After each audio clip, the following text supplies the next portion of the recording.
Lors des quarts de finale de la Coupe d'Aquitaine de football, Saint-Paul-les-Dax recevait Lormont. Si remporter ce match n'était pas du tout un objectif pour le club, pour les Saint-Paulois, c'était un match spécial et les joueurs espéraient quand même créer l'exploit. Ce n'est que le deuxième que l'on joue dans notre petite existence, on n'a que 33 ans d'existence. Et la dernière fois, c'était il y a 17 ans. Donc pour nous, c'est un particulier, c'est un jour de fête. On n'a rien à perdre, on a tout à gagner. Lormont est à la division au-dessus qui tourne bien, qui ont l'habitude de jouer à ce niveau, même au-dessus, puisqu'ils ont été en CFA2. Nous, on est les petits poussés, donc on part sans pression, comme l'a dit l'entraîneur ce matin. Il faut se faire plaisir, il faut jouer, et voilà.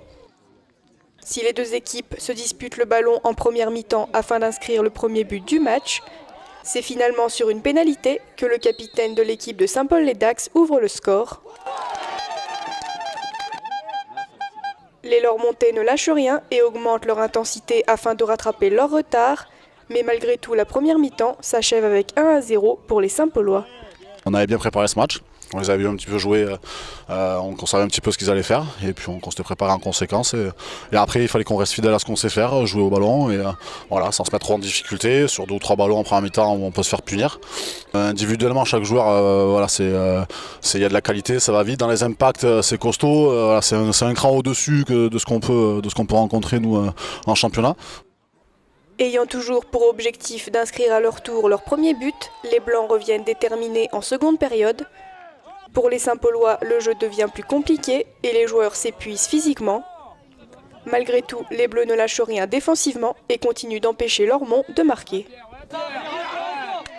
Ça peut aller très vite, surtout avec une équipe comme ça, quand ils sont en confiance, ça peut aller très très vite. Et ils l'ont vu le week-end dernier, puisque Orthez a mené 1-0 à 25 minutes de la fin et ils ont perdu 6-1.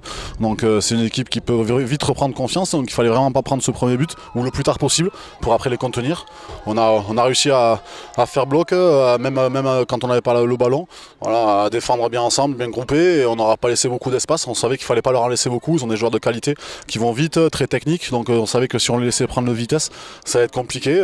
Ils l'ont fait de temps en temps, et c'est une équipe qui pousse, qui veut marquer. Nous on recule un peu, on baisse le pied physiquement aussi, hein, parce que les joueurs ont beaucoup couru. Donc voilà, mais je vous dis, on a fait bloc ensemble, et voilà, à part sur des coups de pied arrêtés où ils ont des joueurs de grande taille, donc c'était compliqué, mais bon, finalement on s'en sort bien. Finalement, les Bleus inscrivent leur second et dernier but du match. Lormont s'incline et la rencontre s'achève avec 2-0 pour les Saint-Paulois, qui entrent dans l'histoire en se qualifiant pour la première fois en demi-finale de la Coupe d'Aquitaine. La Coupe d'Aquitaine, c'est pas un objectif, donc l'idéal c'était de jouer ce match le plus décontracté que possible, de ne pas se mettre la pression. Ce qui peut arriver de pire, c'est de se qualifier, donc c'est ce qu'on a fait. Voilà, alors aujourd'hui on est en demi-finale, ça n'a jamais été arrivé au club, voilà, donc on est l'équipe, les jeunes joueurs dans l'histoire du club en atteignant ce stade-là, donc voilà, il n'y avait vraiment pas de pression particulière à avoir. On savait que dans tous les cas, même si on perdait, on avait fait un beau parcours. Voilà, je suis content pour eux, qui rentrent dans l'histoire, ils le méritent. Voilà, donc c'est le fruit du travail. On a beaucoup d'échéances, la demi-finale de Coupe des Landes, la demi-finale de Coupe d'Aquitaine et le championnat qui reste quand même la priorité. Donc voilà, il faut se replonger de suite dans le championnat avec un gros match à Biscarrosse le week-end prochain, qui va être encore plus important que celui-là.